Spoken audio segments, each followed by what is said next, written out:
नमस्कार मित्रांनो, रत्नागिरी सिंधुदुर्गचा जागायचा तिढा अजून सुटत नाहीये. सुटत नाही, कारण की 3 इंजिन वेगवेगळ्या दिशेला जायला बघताय. सगळ्यांनाच असं वाटतं की आम्हाला ती जागा भेटायला पाहिजे. राणे असो किंवा उदयन सामंत असो, शिवसेना असो की भाजप असो की राष्ट्रवादी काँग्रेस असो, हे सगळ्यांचं त्या जागांसाठी आता अडलेलं आहे.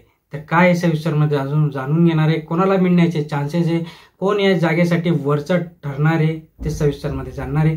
चॅनलवर नवीन असाल तर लाईक करून ठेवत जा, सबस्क्राईब करत जा, शेजारी घंटीचं बटन पण ऑन करून ठेवत जा. तर महायुतीमध्ये रखडलेले जागा वाटप मार्गी लावण्यासाठी विविध पर्यायांवर चर्चा सुरू आहे. रत्नागिरी सिंधुदुर्गमधील भाजपच्या नारायण राणे यांना उमेदवारी देऊन त्या बदल्यात रायगड रत्नागिरीची विधान परिषदची जागा उद्योगमंत्री उदय सामंत यांचे बंधू किरण यांना देण्याचे आश्वासन शिंदे गटाला देण्यात आल्याची माहिती आता समोर आली. नाशिकची जागा शिंदे गटाकडे कायम राहील अशी शक्यताही आता वर्तवण्यात येत आहे. त्यानंतर महाविकास आघाडीतील जागा वाटप गेल्या आठवड्यात जाहीर झाले. महायुतीत 19% जागा वाटप पूर्ण झाल्याने 99% जागा वाटप पूर्ण झाल्याने दावे तिन्ही पक्षांच्या प्रमुखांनी केले. तर उरलेल्या टक्क्यांवर घोडे अडले आहे. रत्नागिरी, सिंधुदुर्ग, नाशिक, दक्षिण मुंबई आणि अद्याप सहमती झालेली नाही.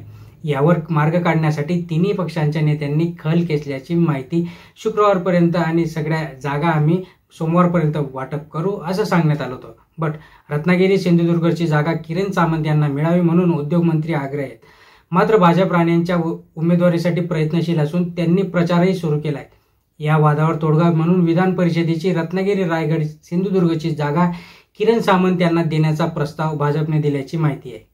राष्ट्रवादीचे नेते सुनील तटकरे यांचे पुत्र अनिकेत देखील आमदार असून त्यांची मुदत 31 मे रोजी संपणार आहे.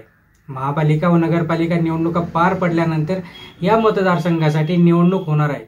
मात्र यावर राष्ट्रवादी किंवा तटकरे यांची भूमिका अद्याप स्पष्ट झालेली नाही. त्यामुळे नाशिकच्या जागेवर छगन भुजबळ यांनी दावा केला असला तरी मुख्यमंत्री एकनाथ शिंदे ही जागा सोडण्यास अजिबात तयार नाहीत. त्यामुळे तेथे विद्यमान खासदार हेमंत गोडसे यांनाच उमेदवारी मिळण्याची शक्यता आता वर्तवण्यात येत आहे. ठाणे आणि नाशिक मिळणार असतील. दक्षिण मुंबईवरील दावा सोडण्याची तयारी शिंदे गटाने दाखवल्याची माहिती आता समोर येत आहे.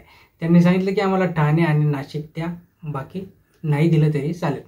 सातारा आणि रत्नागिरी प्रतीक्षाच आहे सगळ्यांना, काय होईल कसं होईल. ओके, तर सातारा आणि रत्नागिरी, सिंधुदुर्ग या मतदारसंघांमध्ये उमेदवारी अर्ज दाखल करण्यास प्रारंभ झाले आहेत.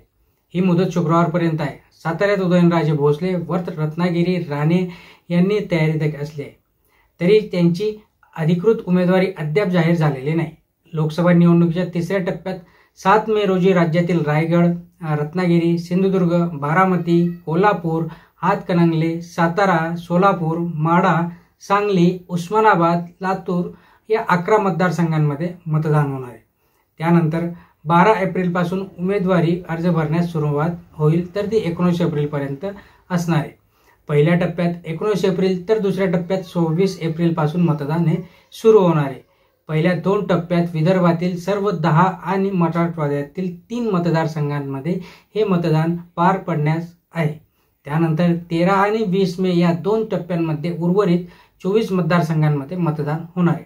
तर नाशिकची जागा, रत्नागिरी सिंधुदुर्गचा जो वाद आहे तो, रत्नागिरी आणि सिंधुदुर्ग या 2 जागांचा जो वाद आहे तो येत्या 2 ते 3 दिवसामध्ये मिटू शकतो. बट मिळेल कोणाला, कोण वरचं ठरेल हे सगळं बघण्यासारखं असणार आहे.